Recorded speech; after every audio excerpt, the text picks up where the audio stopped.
What's up, everybody? Welcome to the channel. My name is Sim, and today we're going to be doing things a little bit differently. I got you guys on a handheld gimbal, and we're going to be going around this server, taking a look at it for a second, and doing some upgrades. First off, I want to thank everyone who commented and shared the original video of this build. It was amazing to see all of you guys' builds and see what you guys did and how you printed it and all the nice, cool variations of this.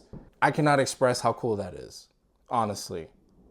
And also, it is 4th of July, so hopefully you had a happy 4th if you're in the US. And also, if you hear a lot of explosions, that's what that is. Not that there was a major issue with the server rack, but there were some things that I missed in the original video that we did a couple months ago, where I printed a lot of this stuff out of PLA, and I knew it was going to give me problems in the long run, and that's exactly what happened. Over time, a lot of these, a lot of the parts I printed to hold in the components warped and bent, and as you can see with the Dell servers, they actually broke. You see, and I was looking at it in my shelf, and over time, I kept seeing it go lower and lower and lower until today. So we got to do something about it. Okay, so huge thing. If you're going to print these out of PLA, these are really heavy. Just put them on the bottom. I feel like I should have done that in the beginning. I didn't, and that bit me. The switch and the router are fine. They're slightly bent, but for me, that doesn't really bother me. I can deal with a little sag. And if you guys are wondering, yes, the TP-Link router is running DDWRT. It is not on TP-Link at all, which has been great. The Raspberry Pi portion of the rack with the power supply did warp, but I think it wasn't because of the Pi. Obviously, this is super light. I think the pressure from this warping kind of pushed it up, which in turn, made the back go down. Yeah, that was annoying. But in terms of the sturdiness of this thing, it still feels solid. I can pick it up, move it around, do whatever I need to do, and it feels fine. Okay, so for a new rack, I am going to be printing all of these parts that hold all these components and newer ones out of ABS. I don't know how long those will last, and if there's a better material, let me know and I'll try to print it. For the rack portion, we are trying something new. I am not retiring this rack. It will just be moved to a different part of the house, aka in the garage with me. We're going to be doing some other cool stuff, aka maybe messing around with Raspberry Pis and Kubernetes, if you guys can see that. But I wanted to check out DeskPi's rack. I did mention it in my original video, and they were kind enough to send one out, and it's in the amazingly cool black color that just came out, and I can't wait to build that thing. I'm going to put it on the table. We're going to take a look at what it comes with and put it together. Okay, guys, so this box barely fits on my desk. This isn't really an unboxing, but I do want to go through everything that comes in here because it is the black model. Things are going to be, painted, and I just want to see the quality. I just want to check it out, and then I will show you guys a time lapse of me building it. If you guys even care, you can skip. If you guys don't care, you can skip ahead. That's all good. And yeah, so I just want to check out the paint, put everything out on the mat, and we'll check it out. So we have our first tray from the top of the box. It looks like everything is really nicely laid out. You got all of your parts, your nylon washers. I didn't know this came with this. I'm not sure if this comes with the rack or if this is something they threw in for me. I honestly don't know. These look like adapters to put Raspberry Pis in the rack, which I was totally unaware of. So excuse if these don't come with the rack. I'm not sure, but let's move on to the second tray and then I'll just start building. Okay, so the second tray looks to be more components for that no, these are hard drive bay, something to hold there. It looks like you do have tools, and there is a rack, like a holder shelf thingy. Yeah. I wasn't aware it came with any of this stuff, so this is pretty dope. I was just thinking it was the rack by itself, so that's pretty cool. So You got a bunch of metal components, probably for the rigidity of the rack sides. some hard drive holders, and then the shelf itself.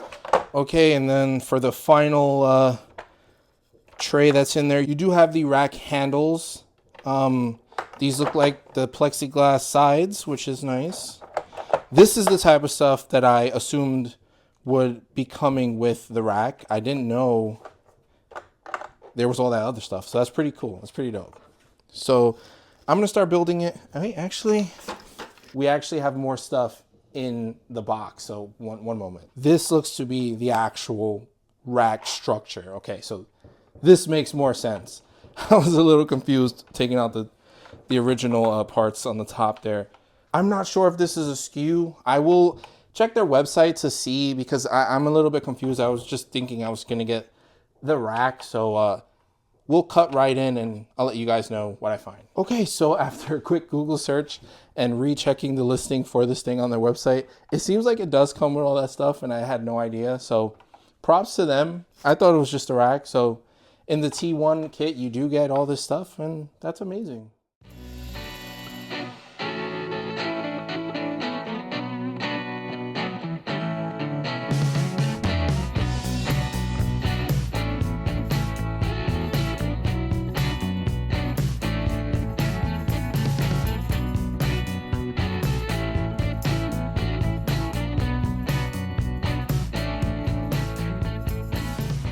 All right, guys, so I got the rack put together. I put it next to the old rack just so we can compare the two and see what's, what do you get with this and what do you get with that and what works. First off, I just want to say DeskPi did not pay me for my opinion. This is my own opinion. They just sent out the rack for me to check out. So here we go. First off, the black paint. Amazing. On the outside of the rack, right? Amazing. You will notice, I don't know if you could see it on camera, but let's see. These these add-ons are a different shade of black. Right now I can't notice it on the camera, but in real life you can notice it. They are slightly lighter, kind of like a dark gray compared to the actual rack itself. The rack itself is beautiful. The aluminum is very well made. Everything fits together. There's nothing that looks off. You get feet with this one. I was just about to go into the tallness, so let's go with that. I'm going ahead. You might notice that these are both 8U racks, but the T1 is taller, right? It's taller because you get feet and you get handles on the top, and just the build, the way it's made is that you have these extra spaces for the sides and the top to link them together. Sorry, I'm not even showing you guys on camera, but you get a little bit of space up here. So this is probably like half U taken up, and then another half U down here. So this could have been like a 10U. I mean, they make a 10U, I think. So it's probably different, but that's why it's taller. Now, compared to the old one, so if we compare the two depth-wise, you'll see that the old rack is a lot deeper than the new rack. For me, that's probably good, because for my Dell Micro PCs, putting them in there, I can add some support on the back, and this should be not as deep as to where I can do that. On the old one, I couldn't do that because it was too deep. I should have modified these sides to be shorter, but I wasn't thinking about that at the time. But in hindsight, I should have done that. So that's a plus in terms of this one. I really like that. Build quality is amazing compared, something we made ourselves, but this works. There's nothing wrong with this. I still love this. I'm still going to be using this. This is just really nice. This is just really nice. I did put these in here just to fill it up for now. Coming up, we're going to be discussing what I'm actually doing. I have all the prints in a box behind me.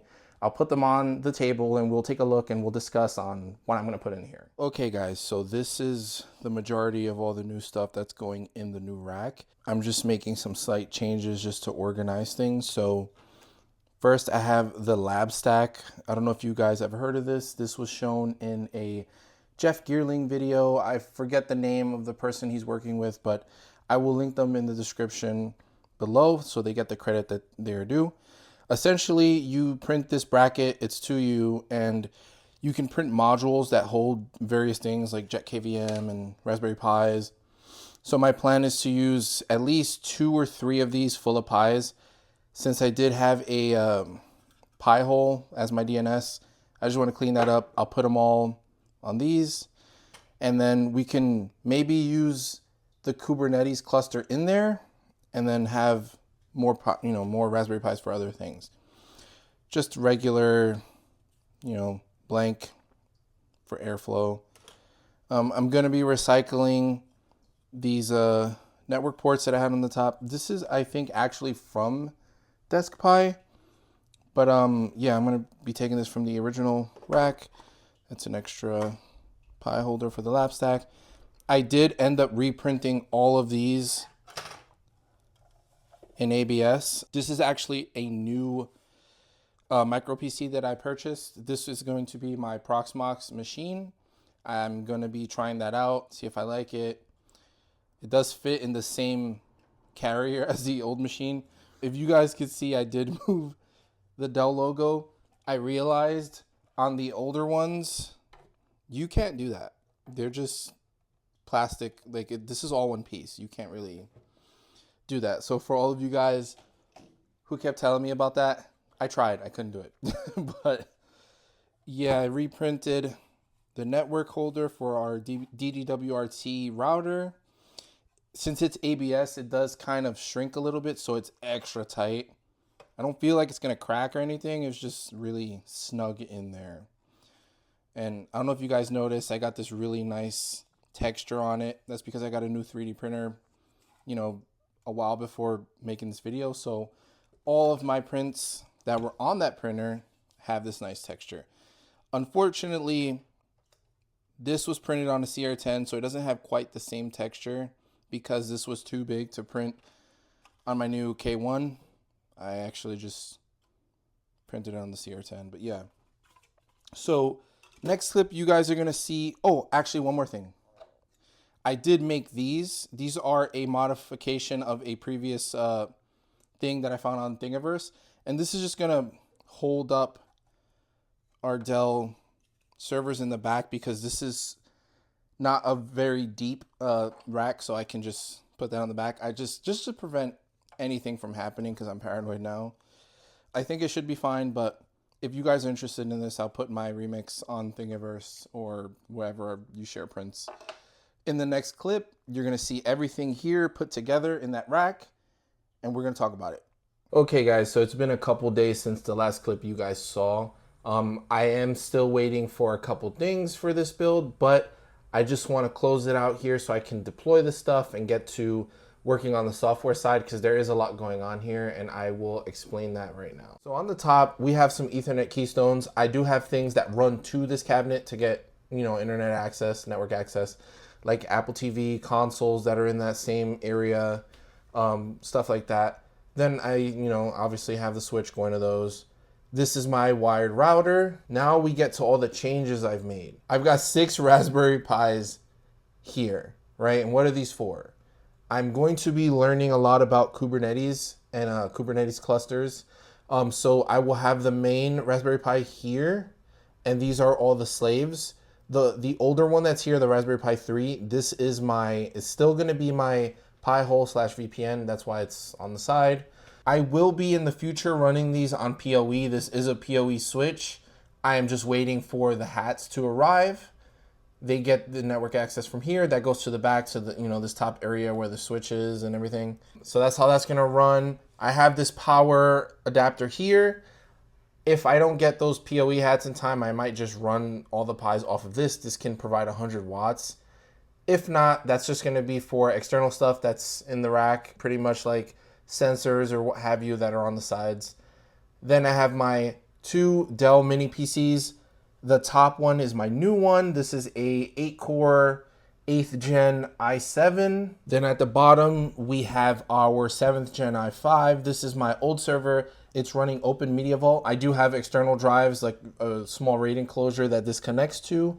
Eventually, I will like to build a bigger external drive array. So I've got a bunch of hard drives. I just need to either buy or build one.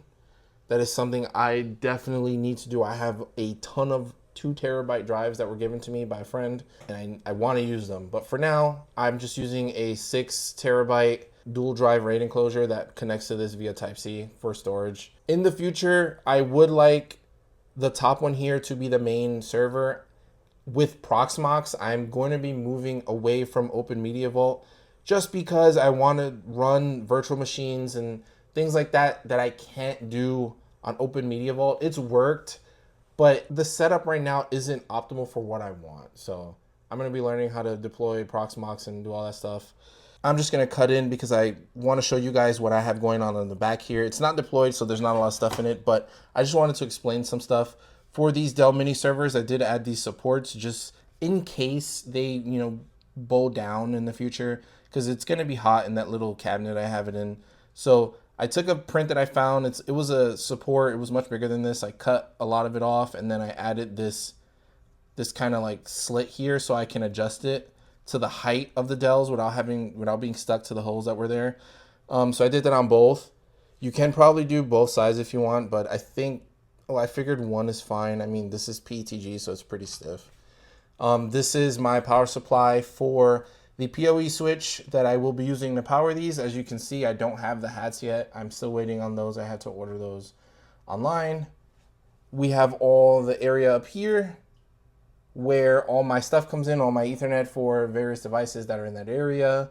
And then the back of the drives, I can actually maybe put 2 hard drives in there if I can print like maybe some sort of enclosure that might fit, or even like just put a whole enclosure on the back. Like, I don't need to look at them. I just want to have this as densely packed as possible with hardware for what I want to do. And yeah, that's the back. It's pretty empty right now, but once I get it into the cabinet, it's gonna be a bunch of wires sticking out of this, and it's gonna be wild. And yeah, this is the server rack. My end thoughts for the DeskPi server rack, it's great. Like, the quality for what you pay is amazing. And since, the rack rails that I use to create the DIY server have gone up, that builds around $60 when you pretty much factor in all the stuff you need to buy. It used to be around $38, but I guess so many people have purchased those Gator rack rails are super expensive. So this might be something you guys are interested in. I'm still going to be doing improvements to my old rack. I can show you guys in a clip here. I do still have it. I have made some improvements to match this for my personal use. It's going to be in my garage, but I think all things considered going forward, I'm just going to be acquiring DeskPi racks because these are pretty good. These are great. Like, you have the quality. They give you so much in the package as far as the screws you need. They give you some extra racks. They even give you something included for Raspberry Pis. So if you have 2 of those you want to deploy, they're there for you. They're all included. This isn't included, but this is from DeskPi. They have accessories you can buy on their site, like these Ethernet cables. These are Cat 6A. You can get those on their site. You can get stuff like this. You can get more blanks if you need it. There's so much stuff they offer, and for sub $100, I think it was like $130-ish for this kit. That's pretty good. And even if you don't care if this is too much for you, you can get a 4U, and that's even cheaper, and you still get all the quality that you get here.